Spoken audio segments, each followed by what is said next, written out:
Welcome back to News Center. I'm Will Moore with this week's Vulcan Sports Report. Saturday, the California Vulcan football squad played host to the Gannon Golden Knights, who were riding the momentum of an upset of Mercyhurst College the previous week. Let's head up to Adamson Stadium for the highlights of this week's matchup. Coach John Luckhart looking to remain undefeated in PSAC West play this season and keep his team on the rise through the polls.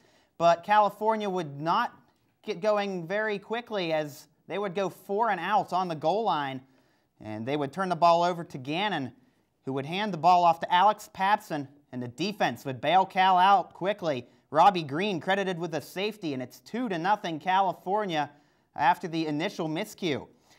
In the ensuing possession, Peter Lawlick hits Thomas Mayo for a 7-yard touchdown strike, and California extends their lead to 9. It's 9-0 still in the first quarter. With 3:35 remaining in the first quarter, Jansen Jones would take the handoff off the fake reverse, a very nice play, and it would be a 6-yard touchdown scamper to make it 9-6 after the missed extra point due to a penalty. The Vulcans would try to respond. Peter Lawlick going to Thomas Mayo again. An excellent looking catch, but it was ruled incomplete. Take a look at the highlight here. We've got the zoom for you. You can see that Mayo gets his foot down, supposedly, but it was ruled incomplete anyway, so, hey, it's waved off. It's still 16-6 Cal. Second half. Can I get a little bit of extra Mayo with my Lawlick? It's Peter Lawlick to Thomas Mayo again. Second touchdown of the game, responding, and now it's 16-6. Later in the third quarter, the Fort, Jeff Knox, caps off an 80-yard drive with a touchdown rush, and it's 23-6. California cruising here. Now, you think things are bad for Gannon. Watch Brian Justice with the spear. He knocks Ty Watson out. Take another look at this one as he just gets driven into the turf. A solid hit by Brian Justice coming in relief at linebacker. After a Cody Nuzzo field goal, Peter Lawlick would find Mike Williams, and Mike Williams would scamper his way into the end zone. 12 yards makes it 33-6. And that would be the final score of this game as California holds off. Gannon shuts them down pretty easily. 33-6 final score. Brian Justice ended with 7 tackles, 2 tackles for a loss and a sack. Eric Harris tacked on 7 tackles. Chedrick Cherry led all receivers, 8 catches, 75 yards. And California dominated time of possession, nearly 38 minutes to the 22 of Gannon. Taking a look at the AFCA rankings, number 3 in the country is the Bloomsburg Huskies out in the PSAC East. Winston-Salem State at 13, also in the region. California moves up to 14. And then there's New Haven sitting down at 18, Kutztown at 20, and West Virginia Wesleyan creeping in there at 21. Following the Vulcans' win over Gannon on Saturday, California will travel north to Slippery Rock for a PSAC West showdown against the Rock. Our own Clinton Logan is over at the sports desk for more on Saturday's contest. Clinton. California Vulcans currently sit atop the PSAC West Conference, but tied with them is their opponent this weekend, the Rock of Slippery Rock. Let's take a look back at how the Vulcans got to this point at 5-1 overall and 3-0 in the PSAC West Conference. Cal opened their season in a non-conference matchup with a new quarterback, Peter Lawlick, under center. Lawlick struggled finding his receivers in the game, and the Vulcan offense only put up 3 points in a 26-3 loss against the Huskies of St. Cloud State. However, the Vulcans and Lawlick would find their connection, as in the next game, Peter Lawlick would find Thomas Mayo for 2 touchdowns to give California a 41-13 victory over the Pioneers of CW Post. The Vulcans would then travel to East Stroudsburg in a PSAC East vs. West matchup that saw California pull away with the win after a late interception by Eric Harris and a last-second touchdown by Thomas Mayo from Peter Lawlick to give California a 22-19 win. The Vulcans would return to Adamson Stadium for Family Day to take on the winless Golden Eagles of Clarion. The Vulcans would continue their success as they won that matchup 40-13. The following week, Cal would face off against Lock Haven, who was looking for their first win in 3 years, and they wouldn't see it on that night as California, behind a great rushing attack by Lamont Smith, would come out with the victory 54-13. That would then pit Cal against a Golden Knights team that was fresh off a win against previous West champion Mercyhurst.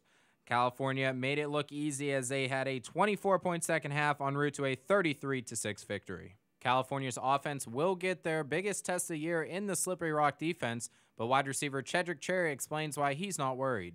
The best receiving core, and arguably D2, so I don't think we have a problem with him. California's defense will also be tested in this game, and safety Rontes Miles explains what California's plan is going into the game defensively. We focus on a lot of no big plays and everybody running to the ball. We feel as though that if everybody runs to the ball and we keep everything in front of us, there's no way there could be 31 points in no game. So right now that's what we stress, no big plays and everybody run to the ball. The Vulcans will travel to Thompson Stadium on Saturday for a 2 o'clock kickoff as the Vulcans will take on the Rock of Slippery Rock. You can catch the game live on 91.9 WCAL or right here on CUTV via tape delay Monday at 6 p.m. or Tuesday at 4 p.m. I'm Clinton Logan for CUTV News Center. Back to you, Will. All right, thanks, Clint. The Vulcan women's soccer team entered Wednesday night's matchup with the Senators of Davis and Elkins, ranked 4th in the nation and looking to keep their hot streak alive. Let's head up to the Phillipsburg Soccer Complex for the highlights of this game. Sarah DiBenedetto would start things off, finding Brianna Robinson, who would make the easy score to make it 1-0. It's California on top, Robinson's 10th goal of the season. Channing Weimer would get to boot this one, and take a look at the beautiful angle there. A nice shot, and California's up 2-0 quickly. Moving on, it's a Carly Work nice pass over to Kelsey Russo, and Russo's going to put one in the net. It's 3-0 already. We're still early in the first, and Cal's already running away with it. The Vulcans had the corner kick working as Megan Politowski, the freshman from Baldwin, makes it 4-0 California before Kelsey Russo would drop this pass back to Kristen Orrick to make it 5-0, and the Vulcans are dominating. The second half would only continue to get worse for D&E as Carly Work scores, and California would tack on 2 more goals after this, and the Vulcans shut out the Senators. Total domination, 8-0. California had 7 different players score. Crockett had 2 goals. Brianna Robinson scored, and Politowski also with a goal in that game. In the NSCAA, California remains at number 4 in the nation, only behind Grand Valley, Abilene Christian, and up at number 1, Bridgeport. So guys, taking a look at a little bit more of a national scale in the Vulcans here, the National Hockey League season is back. The Pittsburgh Penguins had their home opener on Tuesday. I got to go to the game. It was a great game against the Florida Panthers. They play again Thursday night here against the Washington Capitals. Sidney Crosby cleared for contact. Evgeny Malkin, he was out there skating this morning. He looks pretty healthy, ready to roll. You guys think the the Penguins are going to have a big season here? Hopefully. I think that they will go far this season, especially since Crosby and Malkin are back in the picture. Yeah, I mean, they got a lot of good things going for them right now. You guys pretty much said it all. So. Yeah, it's looking like it's going to be an exciting season. They're building for another chase for a cup, I think. How did you manage to get those tickets for the home opener? I actually got the student rush tickets the Penguins offer. Yeah, it's a great deal. $35, or I think it was actually $30 for my ticket. Jumped on that opportunity? They're a great deal. And you didn't have to wait in line? No line. Awesome. All right, thanks, Will. That will do it for this week's edition of News Center. Don't forget you can check this week's and previous editions of News Center online at any time. You can visit our page by going to youtube.com and searching CUTV News Center. We'll see you next week.